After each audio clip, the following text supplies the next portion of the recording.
Hi guys, this is Pestily and welcome to another Escape from Tarkov video. Today with Budget Pestily, you're going to get the patch notes 0.14.5. The patch and the servers have gone down. Patch notes have been released and we're going to go through them. A lot of this stuff is actually in my interview with Nikita. They'll be hopefully releasing in the next couple of days as well. So without further ado, let's crack straight into it. So first up, we present the Escape from Tarkov patch 0.14.5 list of changes. Started the first iteration of the season system. So the season changes implies a change in the visual part of locations, ambient sound, and weather effects. Early spring will be available in this update. Other seasons correspond to the calendar seasons will be added in the future updates. So what they're going on with is they're going to have currently the spring update, and then they're going to have a summer, probably an autumn, and then a winter. So then we should eventually get to see snow in the winter months, and then obviously spring and wetter seasons and stuff like that. So hopefully we don't just get a full wipe or period of rain, and hopefully there's some actual movement around that. But overall, we're going to start seeing some more differences in the actual environment. So trees won't have leaves, snow will be on the ground or won't be on the ground. It's actually going to be really cool, particularly when you have like a sniping task and you're going to be able to, go to a location and actually be able to see through trees and bushes. Now, next one, added the BTR to woods, traveling between different spots points. So the Scav Bunker, Sunken Village, Old Sawmill, the Sawmill, USEC Checkpoint, Amicon Base, Junction. Added a detailed suspension system to the BTR for more realistic over the rough terrain movement, and opened the gates of the northern and southern UN roadblock exits to allow the BTR to drive outside the location. These exits are under sniper fire beyond the gate. So you won't be able to run through those exits, but the BTR will come in and out of those when moving between the locations on woods. This was something I did talk about with Nikita in the new interview that I'll be releasing hopefully on Friday. But yeah, BTR on woods, which means you can move around the map without having as much issue when, say you got an outskirts side spawn and you just want to like get your item, get out, or whatever you have to do. You don't have to go through all the plays. You'll be able to use the BTR to transfer yourself or move yourself around the map. So, or even just get some item outs. You find a LEDX on woods and you want to get that out, you could pay for the BTR and get that out. So huge. Going to be really cool to see that going around on woods. And I think it's just going to add a new little fun thing to the map that sometimes can be a little bit dry, particularly later in the wipes, particularly once you've finished all your quests. Updated the matching system for Ground Zero. The system divides players into beginners, up to level 20 inclusive, and then experienced players level 21 and above. Matchmaking for these groups will be separate. Ground Zero will be available for all players without level restriction. For experienced players, there will be a modified version of Ground Zero with increased difficulty of scavs, chance to find rare loot, possibility of an airdrop plane appearing, as well as options to call in airdrops with a red flare, and possibility of the boss Colante appearing. So, harder scavs. So if you didn't know, in Escape from Tarkov, scavs actually have a difficulty. So generally at the start of a raid, scavs will have like easier difficulty, and they'll shoot at you and they'll miss heaps and all that. And then if you've been in a raid for say like 20, 30, 40 minutes, the harder scavs spawn in. So what and they actually have better loot as well. So they'll actually have some of the harder scavs spawning into the map earlier on. Obviously the boss being in there, it's going to be sick, and chance to find rare loot. I've been asking around, has anyone ever found LEDXs and that inside Ground Zero? And I get mixed responses, so maybe we'll be able to find stuff like LEDXs and that in there as well. If there is at least one player in the group with a higher level than 20, all players will receive a warning for selecting Ground Zero for experienced players, which means if you've got people under level 20 and you've got one person above, you will get queued up into the higher level map. When playing as a scav, the matching is independent of the player's level. In co-op practice mode, access to Ground Zero is also independent of the player's level. Now, I don't personally know when that says when playing as a scav, the matching is independent of the player's level, if that means you'll be queued up as your scav level or your PMC level. If you didn't understand that, scavs actually have their own level. So when you play a scav, you can actually see your level.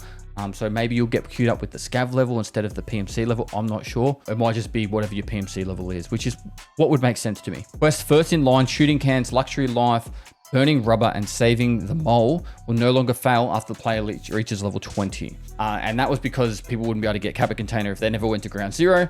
So now you'll be able to still complete the quest if you get to level 20 before completing those tasks. Added Ground Zero objectives for the following quest. A shooter born in heaven is now required for Ground Zero. The guide, peacekeeping mission, Survivalist Path, Eagle Owl, Escort, Slaughterhouse, and Information Source.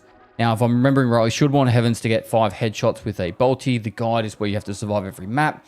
Peacekeeping mission is the task to kill 12 scavs on each map wearing UN armor with an M4. Survivalist Path Eagle Owl is, I believe, a nighttime killing scav task. Escort is where you need to kill 4 PMCs on every map without dying. Slaughterhouse is to kill scavs with a melee weapon on every map. And Information Source is one of the Lightkeeper tasks where you need to extract using the car extract. Added daily and weekly tasks for Ground Zero as well. So Ground Zero has pretty much got a massive buff. Being able to do it as a higher level player, which is going to be cool for PvP. It is a really fun map because it is quite small. It's almost like an outdoor factory in some respects, but it has a couple more levels and details to it, which is sick. And then on top of that, they've added some of the later tasks to the game. Shooterborn Heaven's going to be a really fun and interesting one to have on that map. All right, adjustments to the sound system. Updated the ambient sound to match the current season in the game. Wind volume now depends on its strength in the raid. Updated the indoor rain ambience. Added smoother transitions between day and night ambient. Added smoother transitions between indoor and outdoor ambient. Improved the audibility through the door and window openings, and added the external sound suppression while inside the BTR. So that's pretty much just adjusting volumes and how stuff sounds. There's nothing there currently about any of the issues with sound. I'm guessing that might be in bug fixes later on, but okay, we'll have to wait and see and do some testing on how that volumes and all that work. UI improvements. Added the damage and penetration stats to the ammo inspector screen. When hovering over the penetration stat, you can see the penetration chance for certain classes, armor classes. That's really cool. So that's come across from over onto the arena branch over to the main game. Improved the skills menu interface. Added descriptions to skill leveling methods. Sick. So that's more information. Makes it a lot easier for newer players as well. Numeric values of bonuses are now displayed in tenths. Added a green skill progress bar displaying how many skill points you have gained during the raid. That's actually a really sick quality of life thing. So you can actually get an understanding of how much you're leveling up your skills in the raid. Added the ability to view a player's profile via their dog tag in the lobby screen. Cool, so you kill a player, right click the dog tag once you get back to the lobby screen, and you'll be able to inspect that player that way. Added the ability to report a player on their profile page. Now, I actually spoke to Nikita quite heavily about this a couple of days ago during our interview, and I'm guessing they either somehow snuck this in or it was already planned, but I don't believe it was already planned. So they have added the ability to report players from their profile page. So the main purpose from this was if you saw someone that was in raid or somehow you were to figure out who they were, you killed them and they were sus or like they're, speeding around the map and you kill them, but you have no way to report them. Well, now you'll be able to go to their profile page and then also report them. And this also was something I brought up during the interview, particularly when people were just tanking their kill death ratio inside factory. You can get their name and then go back to their profile page and report them that way too. And then hopefully they'll be able to get manually reported. So huge one there, huge win in the battle against cheaters. Added a button for the dog tag bonuses information on the Hall of Fame zone. Cool. So that's inside your hideout. You'll be able to go to the Hall of Fame section and be able to see the dog tag bonuses from your dog tags. Other changes: optimize the algorithm for searching for cover for AI. Change the lighting inside Ultra Mall on interchange. One of the things I brought up on the actual interview. Added a sound signal before the BTR departs from its spawn point. Improved the hit registration when players tilt in quick succession. So people are just tapping their button to be able to stick their head out.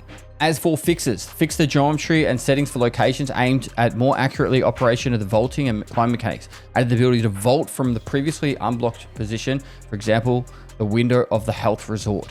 Obviously, they're trying to help prevent people from exploiting different spots in vaulting and also make it so it's more fluent in different areas of vaulting as well. Fix the AI behavior when using stationary weapons.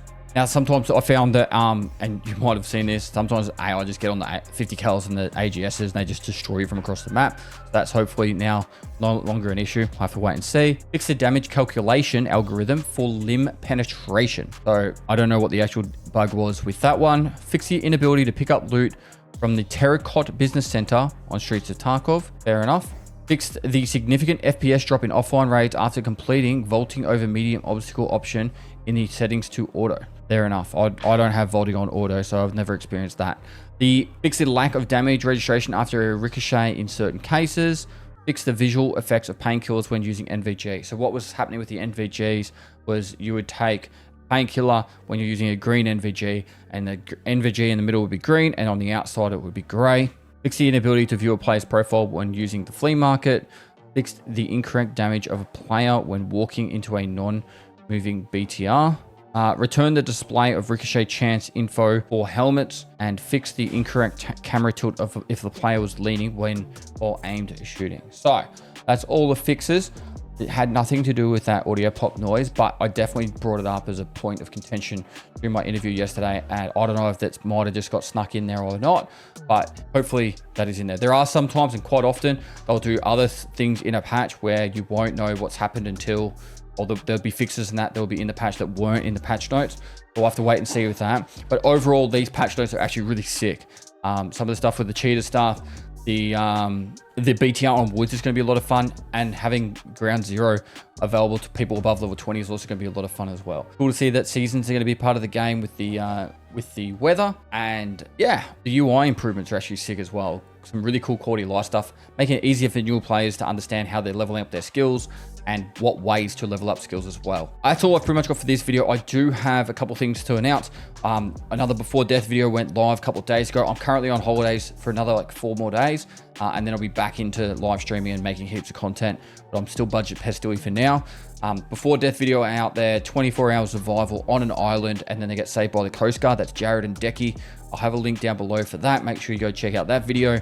And then also I've been doing a conversation with Nikita, went for over 2 hours the other day, and I'm finishing it tomorrow with Nikita, and then hopefully on Friday I'll be able to put a big video out with the interview, and then also I'll do like my thoughts and stuff after it as well. Hopefully I can get that uploaded on Friday, and it'll be really sick for you guys to be able to check that one out. Pretty jealous that I'm not going to be able to play this patch for a couple of days. I hope you guys have a lot of fun. Make sure you like and comment for the YouTube algorithm, subscribe, and to see future content, help us get to the 1 million subs. Lastly guys, I'll see you next time.